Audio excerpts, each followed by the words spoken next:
So this is really fantastic. Google has launched WebMCP. Google's plans for the AI Agentic Web. Try to understand the implications and how it's going to change the future of web browsing. Think about right now we have multiple agents like we have Cloud Code, we have OpenAI, Codex. All of them are building a Chrome extension that sits in the Chrome and try to understand the web and try to help you and answer your questions, right? But what they lack is basically they try to go and they try to take a screenshot of the complete page and understand the text, understand the theme, understands where button are, and then try to click on the button and take permission when they click on it. What they have changed is like they have given a new way of for the websites and applications and dashboards so that they can build tools inside their dashboard and website and expose it to agents, right? So that agents can easily get the tools, list of tools described, and then work on the side of this MCP. So imagine I'm going to an e-commerce store and trying to buy a product, correct? And then I have to go and click on a button and just purchase a product and add to cart, and then go and do the checkout and fill all the cart information, right? Think about all is done through agents. Like what usually they do right now, they go and take the screenshot and just click on the page, understand the button, and then it's a tedious task for the agent to do.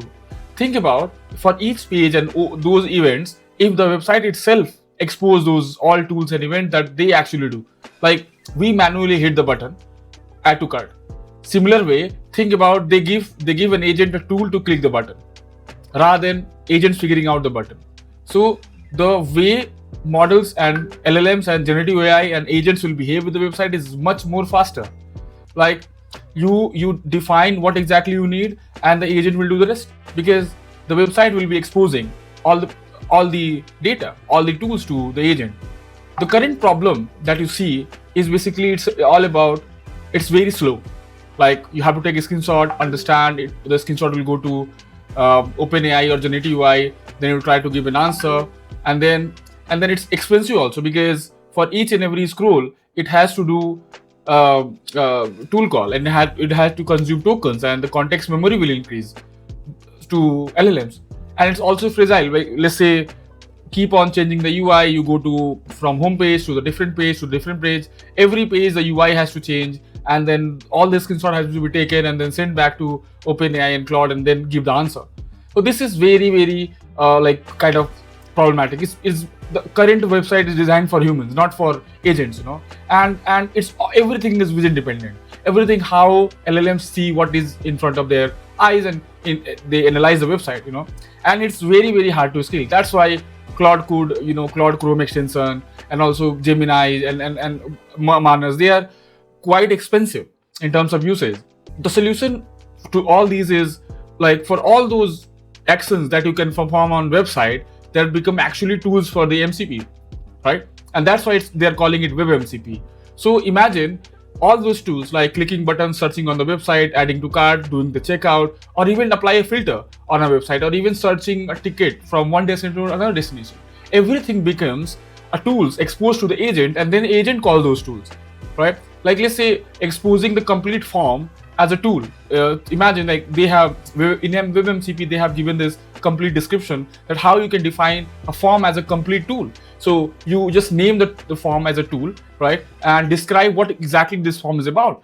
So from this description, generative AI models will understand what this form will do, and they'll try to create the complete schema. You can also define the schema. So this way, like it becomes really, really easy for WebMCP to connect with agents and help solve very big problems that current people are facing, right? Then AI agent comes in, they connect with WebMCP, then solves all the problem of the website, correct? Yeah. And so if you just look at the real example, like how booking a flight today happens, you have to search for from and to destinations, right? And then you have to select a date, you have to compare prices, and then you have to book it, correct? Think about WebMCP is there, and let's say, for example, a site, Expedia has exported everything, all the tools that is available to book a flight, right? Through the WebMCP, and a generative AI model comes in and they try to connect with the tool, with the WebMCP, and I write that I want to go from Gorakhpur to New Delhi, right? And it does everything because all the tools are already being exposed. through WebMCP. Correct? Think about the possibility of the internet. Think about the possibility of how different type of products will become in the coming future. Like there could be many different business ideas that can come on this basis of this AI agentic web, you can call, right? So this is a major difference between traditional web and agentic web with WebMCP, right? Again, I'm just trying to reiterate again and again so that you understand that there was website and web pages, HTML, CSS, human clicks on a button, fill out the form, and data get processed. Like everything is connected from the front end to the back end, right? You have to make an API call from the front end to the back end when it goes, and then when data comes back, then they get the response, right? And then they show a different data set, and they show different result. Correct? But there has to be a human involved doing something on a particular website tab or a different browser, right? Think about with agentic AI, what's happening? Like with the help of WebMCP. Imagine if all the website on Google or Chrome or every website has its exposed WebMCP.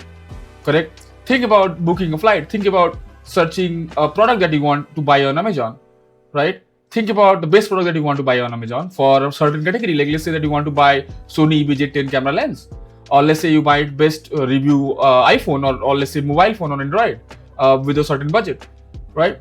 Then all these things can be done through the web agentic way. Think about how the web experience will change for both of them, like not only for the users but also for the people who are selling products online, right?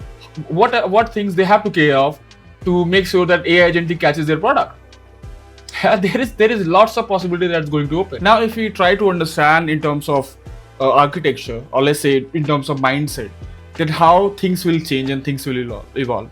So the current traditional web architecture is so that you have a website, you have content on the website, and that content comes from the servers. The server get data from the database. Then all the data combined goes in front of the users. User go and check what to do, and they have to figure out which button to click. They understand the content, they click on a button, then they move to the next page, they click on a button, then move to the third page. This way they work, right?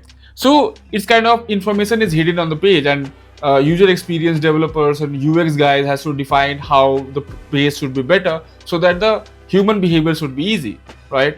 And it requires many clicks, and for multiple actions they have to go, and it majorly built for humans and not for the automation, and it's very, very slow. If for current perspective you can call it's very, very slow and brittle and hard to kind of integrate and navigate, even as better UX you try to build. Think about the agentic architecture where you have to build through WebMCP. For each and every website you have built tools, right? And let's say all of the website will have a standardized protocol layer, and that will expose what kind of tools a website has. Then the agent will come and it will understand the description of the tools faster and try to communicate with the tools, and then hit that tool as soon as it understands and matches the intent of the user. So think about the possibility of browsing 3 pages instantly. The website has to be faster so that it goes faster to that third page, right? Think about the architecture and all the things that we have to do in coming 2-3 years of future. So if we try to understand how WebMCP works, so first of all, let's say that I'll try to put an intent. So I need to book a flight, and I'll say I'll put my location that I can say if agent is my own, then I can say I want to go home, and that's it. And I want to go home and book a flight. Correct? It understands my intent. It knows where my home is. It understands from which site I booked the flight. That site provides a WebMCP all list of tools. The tools get called and is properly secured because I have to authorize the payments, etc. Maybe in the future the payment will also be done by the agent, because the payment people like the banks or the Stripe, they will provide automated payment methods for agents. They will expose tools for them. Or maybe a new company will born for payment that will connect with banks and do automated payment for the agents for the future, so that they can do payments by their own. They don't have to fill the card information, and they don't have to put the CVV, OTP, etc. And odds, everything will be automated in the future, right? So this is how powerful WebMCP can become in the coming future. Like it unlocks a new way of internet. It's new way of internet that's gonna be unlocked to people, you know. So it's all about understanding the intent, and WebMCP will work only with the help of a generative AI. Well, generative AI won't be able to understand the intent, because intents could be very, subjective. Like, people won't talk in objective manner. Humans talk in very subjective manner. Like, what they try to, what I'm trying to tell, what other people are trying to tell could be same, but the narrative or the narration, the sentences could be very, very different and vague. So only LLMs can understand that, and then make it an actionable tools, and call to the WebMCP. So it's really, really important to have generative AI in the coming future for the WebMCP. And what are the key takeaways, and what are the key takeaways of understanding and how WebMCP matters? So first of all, we have to understand the current traditional web, right? There is only web, people use website. In the future, there will be agentic web, and the website will be built for the agents, so that our agents will go and browse the site, and people will build website through the agent for the agent, and we will be the users, and we will be using it. The benefit will be like kind of very universal, and it sounds secure by design, because the website has to expose the tools by itself. And let's say the website will not expose a tool to hack the payment, then no agent will be able to hack the payment, correct? And it's easy integration, because every LLM will understand the intent of what a description of a tool is, and then it will use it, right? So it's all about how you describe, and how you build your tools in your website. And if you talk about scalability, then it's very scalable, because as many website you'll have, as many tools you'll build, and as many generative AI will come, and they'll try to leverage it, correct? If you talk about where we can use these MCPs in the real world, think about, you're doing research and analysis, you are trying to write a thesis in PhD, or you're trying to build a product.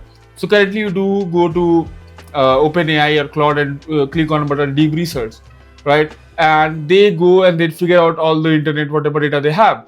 But think about the possibility when you have all the research papers, like the website that XIRV page is there, they exposes, or Google Patents exposes WebMCP for the users, and our agents will go to that side and collect all those data, those PDFs, those numbers that they have calculated, and put it in front of you, or to the LLM, or to the agent that you're using. Think about the research and analysis values that will help, and similar way, think about customer support agent. Like, think about, if on the go, while I'm on the call, I do have to search, they have to put on hold for a moment, they won't do. The customer support agent will keep on communicating on real time, and then data will be getting exposed from different website, and the agent and WebMCP will get the data and help the customer. Same as sales and outreach and software development. Most of, like, everything will drastically change if the developers and the companies will adopt WebMCP as much as faster, you can say, right? So there are business opportunities like WebMCP Analytics, you can say, like Google Analytics. There could be MCP Analytics who understand the agent traffic, behavior, intent, and the impact of the agent. Like, how, if agent is going to a page, how the page is giving tools to the agent, if agent is properly getting everything or not, correct? That is WebMCP Analytics, you can call. The WebMCP security, like how tools and the website is properly exposing it, if the tools are not violating or exploiting any website thing, or any LLM or generative AI is not exploiting website security, right? Think about the agent commerce, like enabling agent to transact. Like, we are talking about the payment gateway of building for the agent, not for someone else. Like, it's just for the agents to make the payment. So a person will come, they'll authorize the payment, and agent will come and they'll purchase it. Something like that. Think about the agent SEO, like the optimized content. Like, think about how we gonna build the content or description for different tools we'll expose through WebMCP for a website or a dashboard to the agent. And how they gonna read it, how they gonna understand, how they gonna comprehend and use the tools properly. That's the most important part, is the agent infrastructure. Like, if these many agents and tools will be available, how and where these agents gonna sit, and how the agent infrastructure. Like, by the way, I'm doing a video on agent core bedrock runtime, so you can watch it. It's a very awesome tutorial series, And if you look at the bigger picture, like if you talk about 1990s, there was HTTP, and in 2000 there was APIs. Then in 2024 there was MCP by Claude and Anthropic.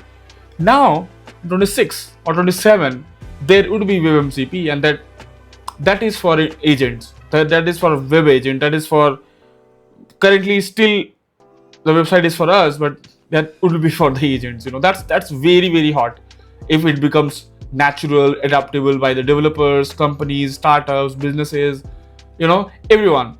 Like today website, for humans, and tomorrow website for humans plus website for the agent. So the intent was built for human. WebMCP is built for agents. Hope you like the video. Hope you understood WebMCP is. Let me know. Like, comment, and subscribe. Thank you.